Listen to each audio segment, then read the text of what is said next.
Halo mahasiswa UT yang budiman, selamat datang di tutorial online sesi 1. Saya Dr. Nurul Aini SPD MPD. Saya sangat senang bisa belajar bersama kalian semua. Pada kesempatan kali ini kita akan membahas tema yang sangat menarik, yaitu tentang hakikat, sifat, dan fungsi bahasa. Tetapi sebelum kita mulai, saya ingin tahu seberapa banyak sih yang teman-teman ketahui tentang hakikat, sifat, dan fungsi bahasa itu sendiri. Oke, pertama-tama kita akan mulai dengan hakikat bahasa. Apa sih menurut teman-teman hakikat bahasa itu? Ya, kemudian apa sifat bahasa itu?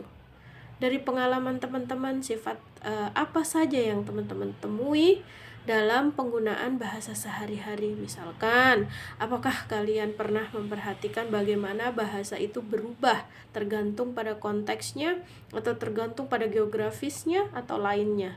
Yang terakhir, mari kita bahas fungsi bahasa.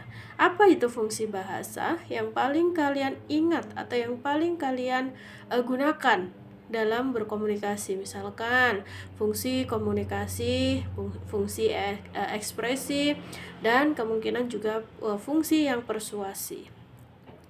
Pertanyaan-pertanyaan ini sebagai pemicu awal kepada teman-teman semuanya agar memiliki skemata yang tepat dalam pembelajaran sesi 1 ini. Ya, sedikit saya berikan gambaran terkait dengan definisi bahasa, sifat bahasa, dan juga fungsi bahasa.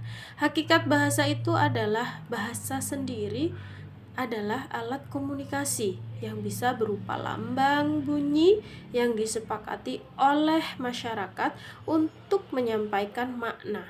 Artinya, bahasa digunakan manusia untuk berinteraksi satu sama lain dan juga saling memahami satu sama lain. Contohnya, kata makan.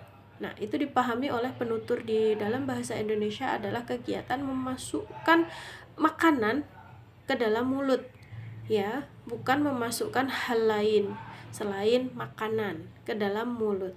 Kemudian, sifat bahasa. Nah, sifat bahasa itu bersifat dinamis, teman-teman. Jadi, bahasa itu berubah-ubah. Sifatnya dinamis dan kontekstual. Nah, bergantung pada situasi. Penggunaan bahasa itu juga bisa berbeda, bergantung pada siapa yang berbicara, kepada siapa kita berbicara, dan dalam kondisi seperti apa. Contohnya, kita berbicara dengan dosen. Mohon izin Ibu, saya terlambat. Nah, ketika kepada teman, maaf ya, gue terlambat atau gue telat nih gitu. Sorry telat gitu. Nah, itu perbedaan konteks. Kemudian fungsi bahasa di sini ada bahasa memiliki fungsi untuk berkomunikasi, untuk mengekspresikan perasaan, dan juga untuk mempengaruhi orang lain. Untuk contoh bahasa sebagai alat komunikasi, contohnya adalah kelas akan dimulai pukul 8.00. Itu komunikasi. Kita menyampaikan pesan bahwa kelas akan dimulai pada pukul 8.00. Kemudian sebagai ekspresi, saya sangat senang hari ini karena saya bisa bersama dengan mahasiswa UT. Itu adalah ekspresi bahagia atau sedih. Saya sedih hari ini karena saya terlambat mengikuti kelas. Seperti itu. Kemudian yang terakhir ada persuasi. Ayo belajar giat agar lulus tepat waktu.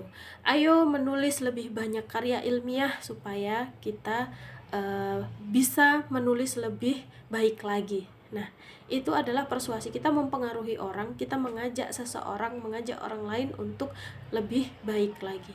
Semoga di sesi 1 ini saudara mahasiswa semuanya mendapatkan ilmu yang manfaat dan nilai yang maksimal. Sukses untuk kita semua. Selamat mempelajari materi-materi yang ada. Saya akhiri. Wassalamualaikum warahmatullahi wabarakatuh.